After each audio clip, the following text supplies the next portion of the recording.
ادي اثبات هو على مدى اهميه العلم. النقطه الثانيه، يا ترى ايه هي المشكله؟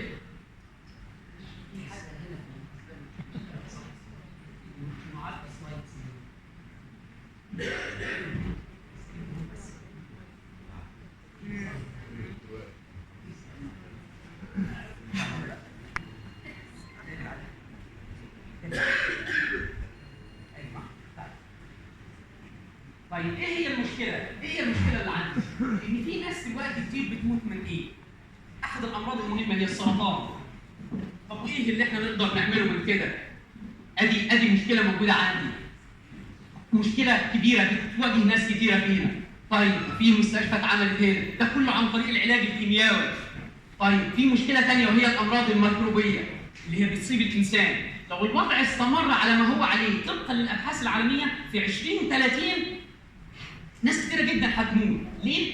نتيجه ان بقى فيه مناعه ضد المضادات الحيويه. هي دي المشكله اللي بتواجه العالم دلوقتي، واللي لازم احنا نفكر ازاي ان احنا نحلها. دي كلها اساس علمي للمشكله اللي احنا فيها. اذا ايه هو الحل الثاني بعد ده كله؟ ان انا اطلع حاجه من منتج طبيعي عندي وابدا اعالج بيها. وليه احنا دلوقتي عندنا امراض كتيره مع ان العلم انتشر، وده عكس اللي كانوا قبل مننا. يبقى ادي المشكله الحاليه، مش بس ارتفاع التكاليف في الميدل ايست، لا ده اوروبا كمان خايفه نتيجه المناعه ضد الادويه، وده اللي مسجود دلوقتي عالميا حتى في مجلات اللي هي نيتشر وساينس وكده. دول كلهم اثبتوا الكلام ده. طيب دور الناتشرال برودكت ايه؟ قال لي هي من خلال الرسمه ديت زي المركب اللي طلعوه هو ضد مضاد للسرطان من الطبيعه، ولذلك امريكا حاكمه العالم من ايه؟ من هنا، من الكبسوله هو كاحد الحاجات دي. اخر اثبات لينا جائزه نوبل، وده شرف ليا ان انا في جامعه ابصاله، لان جامعه ابصاله هي اللي نومينيت نوبل برايز، ونتعاون مع الكارونسكا عشان تاخدها، اللي هي اعلى جائزه في العالم. خدوها فين؟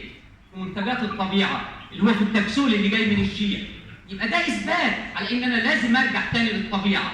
وبالتالي احد الحاجات اللي هي من الطبيعه اللي هو النحل، اللي هو ذكر من ايام الفراعنه في المخطوطات بتاعتهم. ادي النحل قدامي اهو، وده اللي هو ذكر من 1450 سنه في معابد الاقصر واسوان. وادي تطبيقات النحل اللي هي بتحصل دلوقتي في المانيا طبقا ليه. كل المعلومات اللي بديها حضرتك ديت يا اما جايه من الداتا بيز المعتمده في بيبر في انترناشونال جورنالز او شغل احنا هنشوفه زي مع بعض. ادي الابيفيدا دي صيدليه في جريس في اليونان، ومصور الصوره ديت على انهم بيستخدموا كل منتجات النحل بس جوه الصيدليه. طب واحنا فين من ده؟ واحنا عندنا كل الكنز من الطبيعه ومن الناس الجميله اللي موجوده دي كلها اللي ممكن تتعاون مع بعض. هي دي الرساله بتاعتنا اللي احنا لازم ان احنا نؤمن بيها. يا ترى نقدر نحضر مستحضرات ومكملات غذائيه طبيعيه موجوده من منتجات النحل بالشكل ده، ومنها الحاجات اللي احنا اشتغلنا عليها بنفسنا، بي فينوم وريال جيلي وبي بريد، زي ما هنشوف ايه اللي احنا طلعناها دلوقتي بعدين في الدول الغربيه كلها. دي كلها حاجات تامه. نشوف احنا بقى بالنسبه لنا احنا عملنا ايه. اخذنا البي فينوم ودرسناه، شفنا الانتي انفلاماتوري بتاعته، شفنا الانتي ميكروبيال بتاعته، وشفنا ايه يا ترى الابلكيشن اللي احنا نقدر نطلعها منه. لقينا طبعا ان البي فينوم فيه المركب الاساسي اللي هو الماليتين. ده مركب عارفينه احنا كلنا من قبل كده. طيب ايه اللي احنا ضفناه تاني؟ ادي مركب تاني طلعناه هو من البي فينوم. يبقى انا هنا طلعت في الاستراكشر ده قدامه. انا عارف ان انتم منكم ناس في الصناعه اكتر، بس اقدر اقول لحضرتك الجيك الواحده دي اللي هي في السلايد اللي هي في الثانيه، ده معناه ان انا طلعت مركب تاني غير الماليتين، والمركب ده بيور. وقدرت ان انا افصل المركب ده، قدرنا نفصله وقدرنا نتعرف على الاستراكشر بتاعه.